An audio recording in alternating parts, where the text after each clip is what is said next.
All right, welcome back to Bayou Time. We're very pleased to have State Senator Bret Allain in with us, and we always appreciate what he does. Very busy man. Senator, good to see you. Always a pleasure to be here. Yeah, you've been busy and so many different things to talk about. That's why we're going to hold you over for a few segments. But not a problem. Let's just start with the well-being of our citizens with Hurricane Ida. We've never seen such a hurricane. I haven't since '85 covering it. It was just a monster. What kind of grade would you give the state? What kind of grade would you give insurance companies? Let's talk about that in general, because a lot of people out there still suffering. Well, let's start with who should be here to help us the most, which is FEMA. I'd give them an F. The amount of resources that they have and the amount of trailers that they've gotten out here, the response. Look, they did some things well. They came and were a great assistance to try and get the hospitals back going again. As you know, during Ida, we lost Terrebonne General, we lost St. Anne's, we lost Chabert, and we lost Our Lady of the Sea. For months. And they did help us with some resources to at least get some services back here. But the chaos that I saw going on during that time, right after the hurricane hit, and the lack of services that we had in this area, really concerned me. Because without health care, and people getting back to work and trying to work on their houses and cleaning their yards, and accidents are going to happen, and we had no health care. So I'd give them a C- on that. But the state, FEMA has only gotten out a few hundred trailers. People without homes that are sleeping in their tents. Now, actually, the state instituted a program, and I think we've gotten out better than 2,000 trailers through that program. But the federal government seems to be just so bogged down in its own red tape. It doesn't seem to be getting out of its own way. So the state was probably a C at best. Yeah, I was more concerned, Senator, about the people that had trailers delivered to them that weren't living in them. Yeah. I'm going like, who checks all this, Well, that was, look, a lot of people were drinking from a fire hose, if you will, at the time, and it was better to get something out there and get it going. But no, there was no time. There was barely time to do the basic jobs, much less follow a lot of the detail. I think the local government here, the parish of Terrebonne and Lafourche, did as well as they could. Earl Hughes and Gordy, I think. I met them at the emergency center the first day, the day after. And, they were there. We met with the governor the day after that as soon as he could come down. There was a lot of patting on the back and speeches given, but all in all, I think it was a mediocre response at best. You could ride around here and see the need that was just so great. And I was personally a little disappointed in what went on right there. Yeah. A lot of people, God, it's almost like we sit here, we go through this bomb that went off in our parish. People are trying to regroup. Then we get into the conversations with the insurance companies. Oh. And I've had the insurance commissioner on 3 times. And people are still getting the song and dance, even from reputable companies. And some of the fly-by-nights, I don't even know if they're going to survive it. But you would think, after all these years, that all the insurance companies we trust would come through. That's causing a lot of anxiety in people. And it should. These people in good faith, anybody that had a mortgage had to have wind and hail insurance, had to have fire insurance, had to have flood insurance, or they couldn't get a loan. They couldn't buy the property. They were forced into buying all these. If you didn't buy it, the bank would buy it for you and paid good money for it. And the insurance companies, and frankly, Jim Donelon I'd give an F to. Why these people were allowed to sell insurance without the means to be able to service the claims that they knew eventually were going to happen is beyond me. Look, I'm just going to tell it like it is. It's that should have never happened, and those people, what do? You can't get any more credit. Your house is in a shambles. Your insurance company's not paying you, and we can't get even a trailer for the people to live in.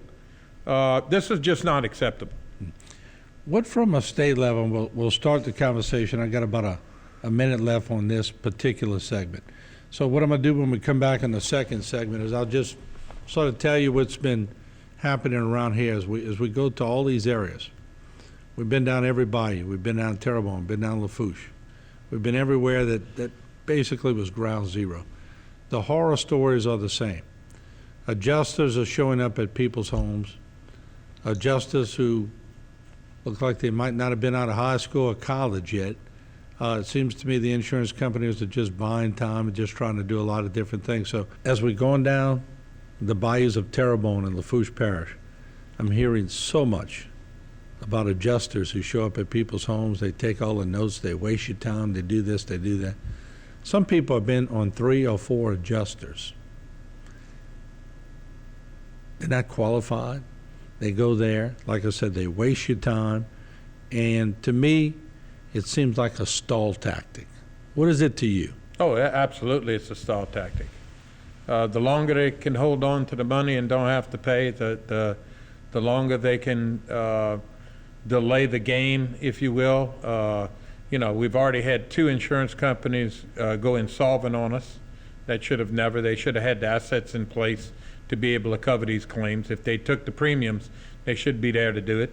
I think a lot of them, these smaller companies that have gone insolvent are trying to get through their assets, claim insolvency, and the state has to pick it up after that. LIGA, which is the backing of the insurance, the reinsurers, and then LIGA eventually, which is the taxpayers, have to come up and foot the bill.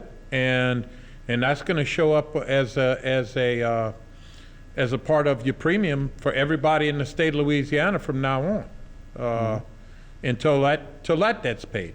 So it's really not fair. It goes How do back we stop that? How do we stop that? Yeah, I mean, you're on a powerful committees in Baton Rouge, and I know you're probably chomping at the bit to get a hold of some of this stuff. Well, How do we stop it? I never served on the insurance committee, but I've known you have to have an insurance commissioner that holds the line and is more about the people than he is about the insurance companies. Look, I'm not going to sit here and trash anybody individually, but that's what it's going to take.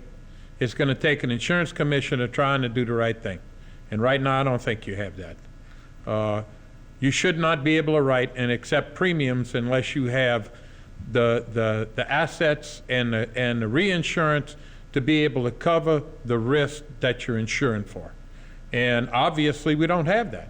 It showed up in Lake Charles, it's showing up here, and it's a sin. I mean, it's a crime, what they're doing.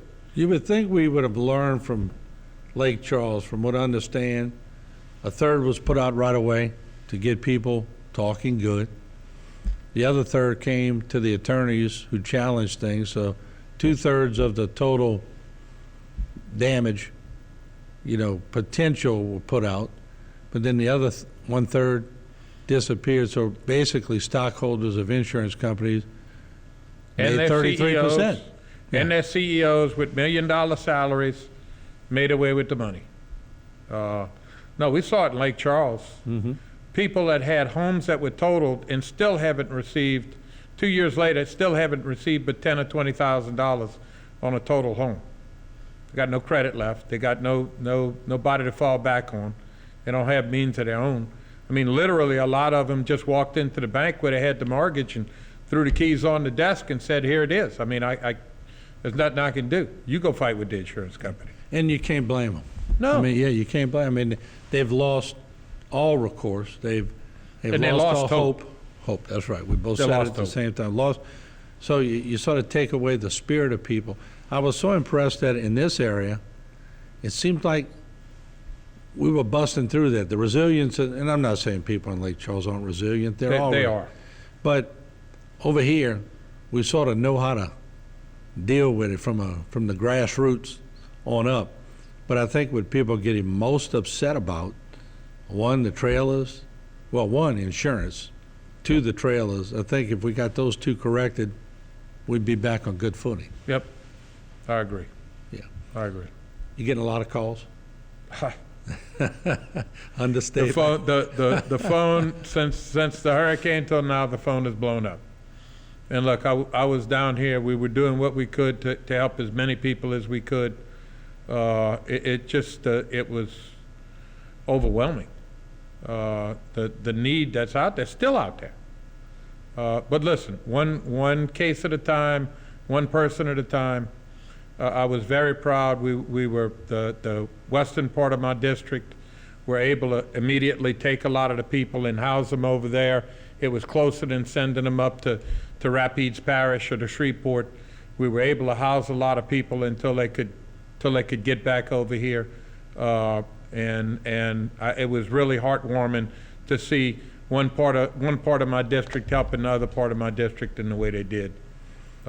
We provided medical care, we provided shelter, we provided transportation and meals and everything for those who didn't have any other options, and got them back here just as soon as we could. We went way back to Bayou Chene, that area, when they were putting that barge in place. I was just talking with the senator during the break. About 38 inches, maybe even over 40. I'm not quite sure. I'm trying to recollect back then. But it was a lot of water that barge held back. Well, since the first go-around, Senator Bret Allain was pushing for a floodgate, water control structures over there in Bayou Chene. And Senator, I'm glad to announce that next year we're going to be cutting a ribbon. We will be cutting a ribbon. It's been a long, hard fight. It's been, since 2011, so 10 years that we've been fighting to put that on. When I first, Garrett Graves was director of CPRA at the time, and Jerome Zarang and then Chip Klein took his place. But ever since we did that, I said, this is crazy, us having to go and find a barge and sink it at the last minute. We need a permanent structure in the Bayou Chene. Credit to Bill Hidalgo and of course the Terrebonne Levee District and all for supporting when we did that. But we saved, the last time we sunk a barge, we probably saved an estimate of at least 5,000 houses from flooding, at least. And the water's come up a couple times since then, but not quite that bad. In multiple parishes, too. No, this is 7 parishes, all the way up to Iberville.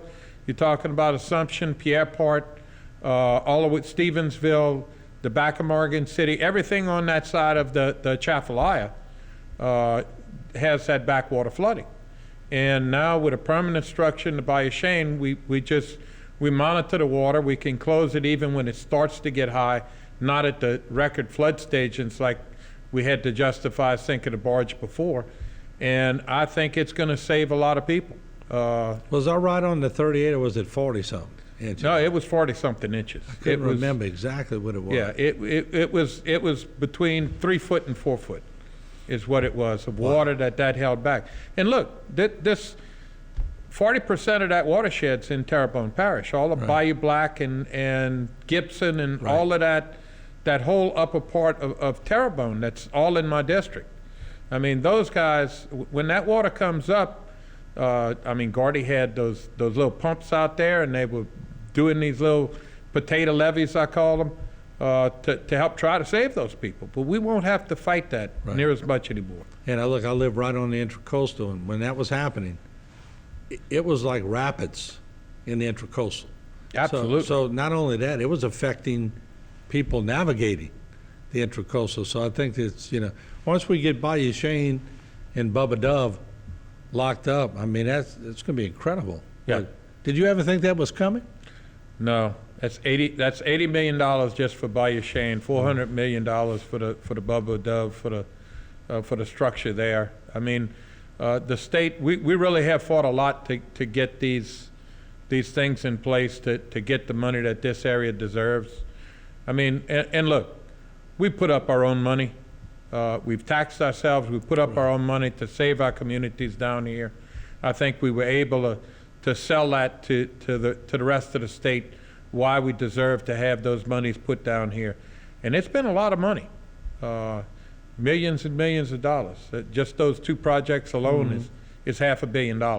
But I think it's going to really help. With about 2.5 minutes left, what have you been doing other than COVID and hurricanes?